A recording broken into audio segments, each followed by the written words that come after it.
Bonjour à tous, bienvenue sur la Prum. Aujourd'hui, on va parler d'un nouveau match, on va parler d'Angleterre-Croatie. La rencontre qui permettra aux Anglais de débuter leur compétition, de débuter leur Coupe du Monde 2026. Donc on a hâte de voir comment ça va se passer. Et du coup, on a une question qu'on se pose avec Driss, qui est à mes côtés comme d'habitude. Comment tu vas ? Ça va super. Tu parles évidemment de Elliot Anderson ou Kobbie Mainoo au mitard ? Non, parce que ça, la question, elle est vite répondue. Comme on dit, c'est Elliot Anderson, bien évidemment. Ok, on verra. Non, on va évoquer d'autres choses qui se rapprochent du milieu de terrain quand même, parce que c'est le poste de milieu offensif. Mais déjà, toi, comment tu le sens là, cette petite compète là pour les Anglais ? Bah écoute, je vois pas mal de pronostiqueurs les mettre pas mal haut, dû au bracket. Moi, j'ai toujours une retenue par rapport à ce côté de choker. Mais on a vu que cette saison, avec Arsenal, avec New York Knicks, qui ont stoppé des dizaines de 100 titres, 20 ans pour Arsenal, 53 pour les Knicks. Donc forcément, peut-être que c'est l'année des Anglais ou peut-être l'année... C'est la période des floppers. Voilà, Tottenham, Crystal 2025, il y a eu Crystal Palace, Newcastle, Tottenham qui ont mis fin à des dizaines de je sais pas combien d'années. C'est pas faux, ouais. Donc tu vois, c'est peut-être la période des Anglais, des Anglais de choker qui... Ça peut être un argument, mais bon, moi je prends pas ça comme des arguments parce que je suis dans le concret, tu vois, à la limite des stats si tu veux. Mais c'est vrai que voilà, c'était une équipe qui pour moi... disons que j'ai changé ma vision des choses par rapport à l'Angleterre. Tu vois, la vision que j'ai de la France pendant la Coupe du Monde, de me dire qu'il y a trop de bons joueurs, ça va être compliqué de les mettre tous au bon endroit, au bon moment, avec la meilleure dynamique, etc. J'ai arrêté de faire ça pour l'Angleterre. J'avais cette sensation quand il y avait Foden, etc., lors des dernières compétitions, où je disais il y a trop de bons joueurs, ils vont trop se marcher sur les pieds, sachant que Kane, c'est quelqu'un qui décroche, il va marcher sur les autres, etc.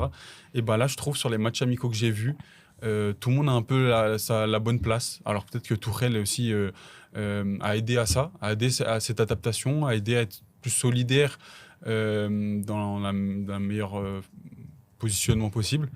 Et puis là, on parlera de Bellingham qui m'a étonnamment donné une bonne sensation de ce que je vois par rapport à sa saison qui est compliquée, et plutôt aussi à ce qu'on disait avec sa relation avec Tuchel. Donc j'ai été agréablement surpris de son rôle et de son impact sur le match. Donc ça reste à voir. Et toi, qu'est-ce que tu déjà, penses sur les trois Lions ? Moi, j'ai envie d'être confiant. Parce que t'es anglais, toi. Moi, je suis né à Londres et j'ai grandi dans les quartiers de Tottenham très dangereux. Mais non, moi, très dangereux. Non, je la sens plutôt bien, la compétition pour les Anglais. Et comme j'ai évoqué dans un TikTok, à la base, j'étais en mode surpris des choix de Tuchel. Même s'il y a quand même des choix qui me surprennent. Je pense à Maguire qui, pour moi, aurait dû être dedans. Mais finalement, les choix offensifs, je les trouve cohérents. Et tu vois, ça enlève ce truc-là que tu as dit ils vont se marcher dessus, ou il va se prendre la tête sur les choix. Là, en fait, j'ai l'impression que c'est plutôt clair. En fait, à chaque poste, tu as un titulaire ou une doublure, ou à la limite, même si tu peux te poser la question de qui va débuter ou quoi, mais tu sais qui est la doublure de qui. En fait, c'est plutôt clair. Alors que si tu as vu Foden et Palmer en plus, t'as ce truc de est-ce que je les cale à droite, est-ce que je les mets en 10, mais il y a aussi le côté égo. Il y a leur côté dynamique aussi. Oui, qui était et c'est pas illogique. Ils devraient, mais au final, quand tu regardes leur saison, au final, ça a aidé peut-être sa sélection. Oui, c'est ça, et c'était pas illogique de pas les sélectionner vu leur saison, tu vois, au final. Même si on a été surpris qu'ils se privent de ces mecs-là qui ont prouvé dans le passé qu'ils avaient un talent énorme. Mais finalement, j'aime bien cette équipe, je la trouve cohérente, il y a de la qualité, il y a de la profondeur aussi d'effectifs, même si on peut lui trouver des petits défauts sur l'aspect défensif. Tu vois, c'est peut-être moins clinquant qu'offensivement ou au milieu de terrain. Mais je trouve que finalement... Ouais, moi, ça me plaît beaucoup. T'as un O'Reilly qui est sur une pente ascendante de fou à gauche, Reece James qui va sûrement s'imposer à droite, qui est quand même un joueur de qualité et qui l'a prouvé, même s'il a beaucoup joué au milieu avec Chelsea. Dans l'axe, t'as Gueye, t'as Stones... C'est qui le troisième ? T'as Konsa.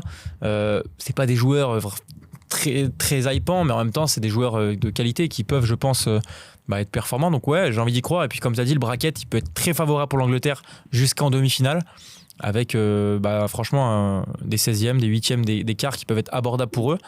Après, il faudra assumer aussi, parce que c'est bien beau de battre peut-être les petits, mais il va falloir battre les gros aussi, au bout d'un moment, parce que l'Angleterre a souvent choke au dernier moment, sur la dernière marche ou l'avant-dernière marche. Donc, je me dis que 2026, ça peut être l'occasion de mettre fin à ça. Et puis, tu as une autre fournée aussi de joueurs, tu as l'impression. En fait, c'est interminable, que ce soit pour la France, que ce soit l'Angleterre là, ou l'Espagne.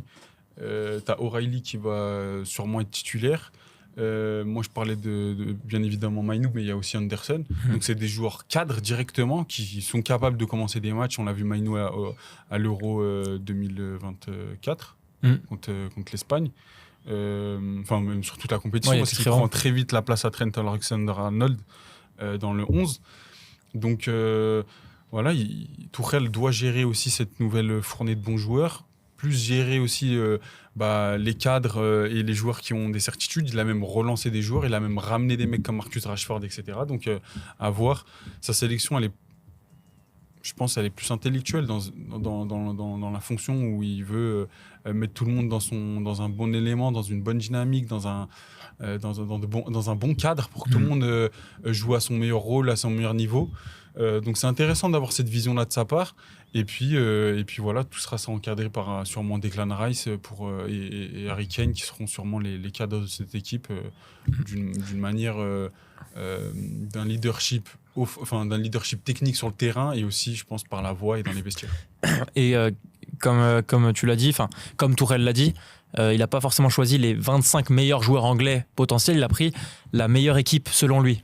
Et ça explique sûrement quelques choix et on va voir maintenant si ça se concrétise sur le terrain et sur le parcours de l'Angleterre. C'est aussi fou que la France, par contre. Ouais. Parce qu'il y a qui sur le carreau? Morgan, Gibbs-White, Palmer et Foden.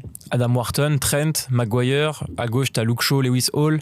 C'est une folie. Je pense là, tu fais une sélection de tous les absents là. Bah, franchement, tu vas loin dans la compète. Je pense que tu vas au moins un 8e. Je pense.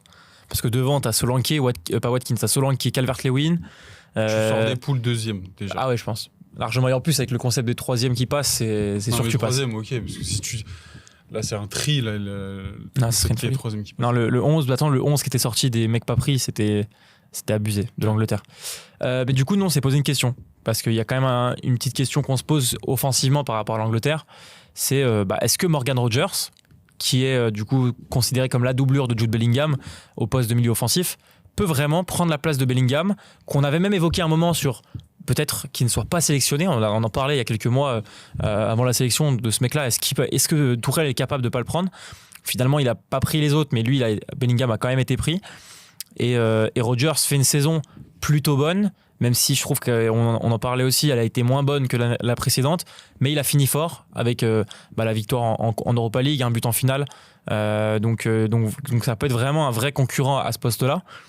Toi, qui a suivi beaucoup le Real et Bellingham cette saison, est-ce que tu penses que Rogers peut vraiment l'inquiéter à ce poste, ou est-ce que tu considères que Bellingham va vite montrer que c'est lui le papa à ce poste? Moi, j'aurais tendance à dire ça.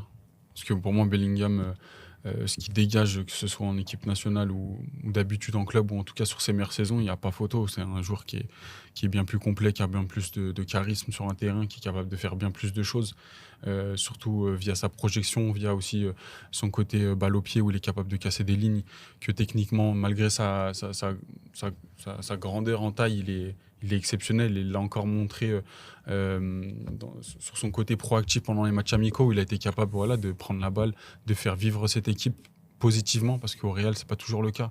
Il est capable de demander beaucoup de ballons, mais de pas avoir le même impact. Même s'il y a des matchs cette saison qui m'ont donné vraiment envie de le suivre encore plus, parce que esthétiquement, moi, je l'aime beaucoup. C'est pas le cas de tout le monde, mais par exemple, il revient de blessure contre le Bayern et c'est lui qui parcourt le plus de kilomètres sur un match de Ligue des Champions avec cette intensité-là. Moi, ça me choque. C'est quelqu'un qui, justement, est capable d'avoir ce rythme dans un match, d'être infatigable, de toujours avoir cette passion, cette volonté. Et pour moi, à son meilleur niveau, c'est l'un des meilleurs milieux de terrain du monde. Maintenant, voilà, il y a aussi comment il s'entend avec les autres. On sait qu'avec Harry Kane, ça a été difficile sur et en dehors du terrain, parce qu'on a eu des échos comme quoi ça n'avait pas été très rectiligne entre les deux, que sur le terrain, des fois, ils se marchent dessus. Mais sur les matchs amicaux, on voit les prémices de tout ça, malgré quand même qu'il y ait eu un peu plus d'adaptation et que ça a été meilleur pour le groupe. Moi, j'ai vu Harry Kane au rond central à côté de Stones. Moi, j'ai trouvé ça lunaire, tu vois, dans la création. Et pourtant, parce que en voyant ça, je me dis, mais qu'est-ce qu'il fout là? Et 3 secondes plus tard, il met une passe arc-en-ciel pour un mec à 2 doigts de marquer. Donc il va falloir à Tuchel de trouver justement le bon équilibre. Mais pour moi, un mec comme Bellingham, il doit être titulaire. Je suis désolé. En plus, il y a sa plus grande qualité pour moi, et elle est sans doute unique dans le football actuel, c'est le côté clutch. C'est quelqu'un qui, son sang est au même degré pendant tout le match. Il a sauvé l'Angleterre lors du dernier Euro contre la Slovaquie, où il sort une retournée exceptionnelle dans le temps additionnel, qui lui permet d'aller en prolongue. Mais ouais, ce mec-là, il est fou. On combinait un mec comme Declan Rice qui a fait une saison mais sensationnelle. En fait, il y a une colonne vertébrale dans cette équipe qui semble folle. Maintenant, Tuchel va réussir à l'aligner, à trouver cette symbiose entre les trois? Ça va être plutôt compliqué. Mais c'est vrai qu'au niveau talent, au niveau de tout ce que j'ai énuméré, je pense qu'il est au-dessus. Maintenant, est-ce que dans la complémentarité, Rodgers pourrait intégrer ce 11 et être bien meilleur dans le relais, dans la compatibilité avec Kane, dans la projection aussi, dans le fait de cohabiter avec les ailiers? Ça pourrait être aussi le débat qu'on a eu sur Cherki, tu vois. Donc ça va être intéressant. Rodgers a peut-être sans doute passé sa dynamique un peu moins bonne de la fin de saison, et va peut-être se mettre à l'endroit, en tout cas sur les matchs amicaux et surtout sur le deuxième. Le deuxième, c'est lequel? C'est Costa Rica ou Ouais. Donc là où je l'ai vu un peu intéressant, capable de prendre sa chance, et puis surtout on l'a vu cohabiter avec Eze. Il me semble que c'était la première mi-temps. Et par rapport à Eze, tu te dis pas qu'il peut prendre aussi un peu ce poste-là? On l'a vu, Eze, c'est quelqu'un qui est axial. Hein. Les seules fois où on l'a vu sur le côté contre City, ça a été catastrophique. On l'a pas vu, en tout cas à son échelle, mais en tout cas sur les matchs amicaux, j'ai trouvé à l'aise aussi, balle au pied. Mais c'est vrai qu'on en parlait juste avant. Maladroit et malchanceux contre le Costa Rica, si je me trompe pas. Il a eu plusieurs grosses occasions. C'est lui qui provoque le péno, sur un magnifique travail de Bellingham. Mais je l'ai trouvé aussi dans ses chaussettes, quoi. Mais je l'ai trouvé un peu plus bas aussi sur le terrain dans la hiérarchie, donc je sais pas comment Tuchel veut l'utiliser, mais il y a tellement de joueurs offensifs capables de jouer à ce poste-là que voilà. Toi tu le vois comment? Ouais, moi je suis assez d'accord avec toi. Pour moi, Bellingham, ça doit être le titulaire. Il a des qualités que tu peux pas négliger. Il a prouvé dans le passé, dans les grandes compétitions aussi avec l'Angleterre, que c'était l'un des joueurs les plus importants de cette équipe-là. Alors oui, tu as ce côté, se marche dessus avec Kane qui descend beaucoup, Bellingham qui est pas forcément le 10 qui va forcément se projeter comme un peu a pu faire peuvent faire d'autres milieux offensifs qui peuvent profiter du décrochage de Kane. Tu vois, il aime bien être aussi un peu en retrait. Mais ce côté clutch peut le pousser à aller un peu plus dans la surface pour aller convertir des centres de ses collègues sur les côtés.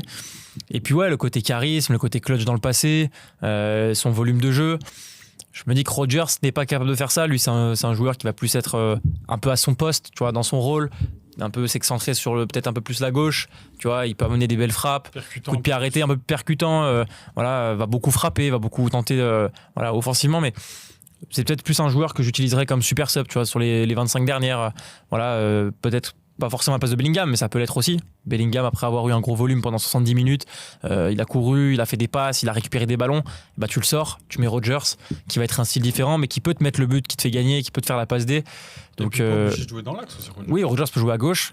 Cette saison, il a presque même plus joué à gauche qu'en 10. Ça a été souvent McGinn en 10. Donc Rodgers peut jouer aussi sur un côté. Si Bellingham est dans son match, tu peux le faire rentrer Rodgers à gauche. Donc pour moi, en tout cas, la question de Rodgers, peut-il vraiment prendre la place de Jude Bellingham? Moi, j'aurais tendance à dire que non. Mais il y a discussion parce que Rodgers a montré des belles choses et Bellingham, c'est pas l'assurance tout risque sur sa saison. Et puis surtout, Rodgers, mis à part le côté terrain et les 3 lions, ça va être quelqu'un qui va nous intéresser aussi au niveau du mercato. Parce qu'il pourrait complètement nous intéresser sur une saison complète dans une grosse équipe. Ça pourrait être aussi le dernier... la dernière pièce du chapiteau d'Arsenal. Ça pourrait être aussi un complément à United où il a été évoqué. Peut-être, je sais pas, à l'étranger, je sais pas s'il pourrait aussi être un prétendant, mais c'est quelqu'un qui a une cote de ouf. Il suit un peu les traces de Jacob Ramsey qui était parti l'année dernière à Newcastle, qui pour moi étaient 2 joueurs qui se comprenaient vraiment sur le terrain, qui sont un peu du même style, même si c'est un peu différent. Ça va être intéressant de suivre les deux.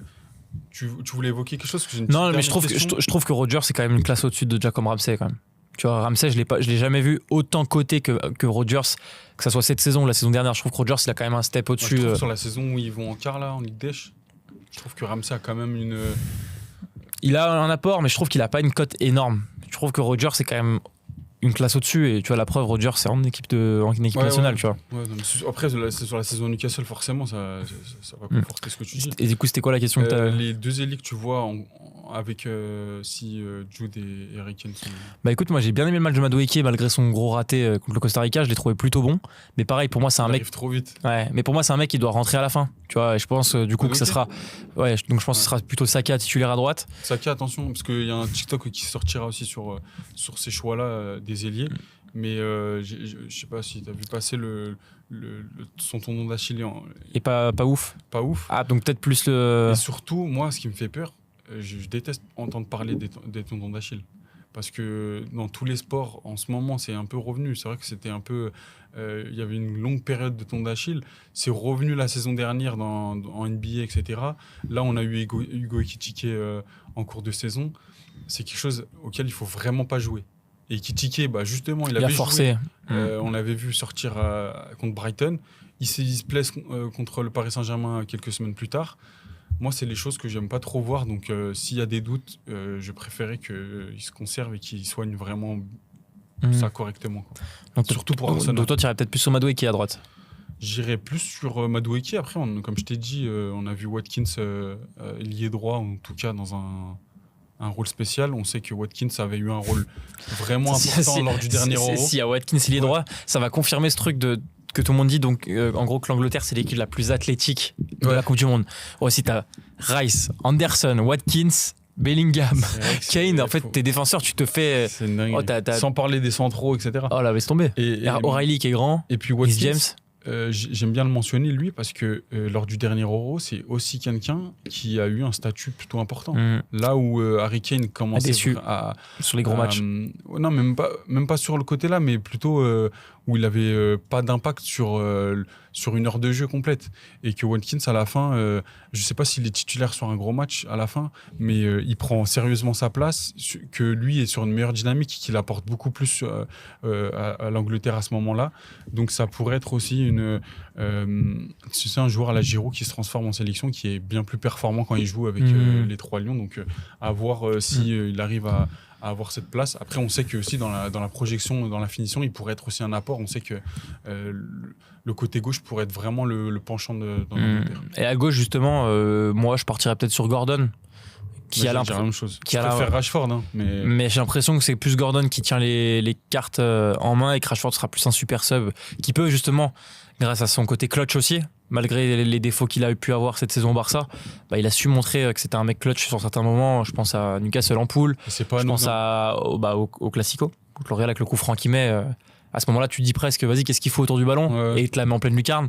Donc c'est un mec qui peut faire basculer le match aussi à la fin avec sa patte droite. Ouais, mais il a pas un statut de fou au Barça. Tu te dis qu'est-ce qu'il va faire, et là il te le claque en lucarne. Tu te dis ah ouais, ok, pardon. Il a mis des beaux coups francs, Bridge notamment. Ah oui. Mais c'est vrai que moi je préfère Rashford dans le joueur, mais c'est vrai que pour le phénomène que j'ai expliqué tout à l'heure, sur pas trop prendre de place, rester à son rôle, faire le faire au mieux possible, c'est vrai que Gordon remplit plus ça. Et au vu du match contre la Nouvelle-Zélande, contre la Costa Rica, où justement c'est lui qui arrive à provoquer ce premier but en dribblant avec la percussion, en dribblant dans la surface, et Gordon pourrait remplir un peu plus ça. Après, je pense que ça va se batailler. Et puis, c'est pas anodin, tout à l'heure, je disais, par rapport au recrutement du Barça de Gordon. C'est-à-dire qu'ils hésitent sur les deux. Rashford et le Barça, l'histoire n'est pas encore finie, mais elle s'est compliquée dû au fait qu'on a dépassé, je crois, la date de l'option d'achat. Écoutez, n'hésitez pas à nous donner votre avis sur tout ce qu'on a évoqué sur l'attaque de l'Angleterre. Est-ce que vous pensez que Rodgers peut vraiment prendre la place de Bellingham ? Est-ce que vous voyez Saka titulaire à droite ? Est-ce que vous voyez Gordon ou plutôt Rashford à gauche ? Et donnez-nous votre prono aussi sur l'Angleterre, sur la phase de poule. Et puis Mainoo titulaire à côté de Declan Rice. N'écoutez pas les gars. Elliot Anderson sera le titulaire. Et Mainoo nettoiera les chaussures de Declan Rice pendant la compétition. Prono Angleterre-Croatie pour finir. 2-0, 3-0 pour l'Angleterre. Et écoute, je signe 2-0 Angleterre. J'ai parié ça sur MPP. Okay. MPP. Allez, on y va. Allez, et on verra bien ce que l'Angleterre nous propose sur la compète. C'était la preuve encore une fois. Bon match à tous. Merci à tous et à très bientôt.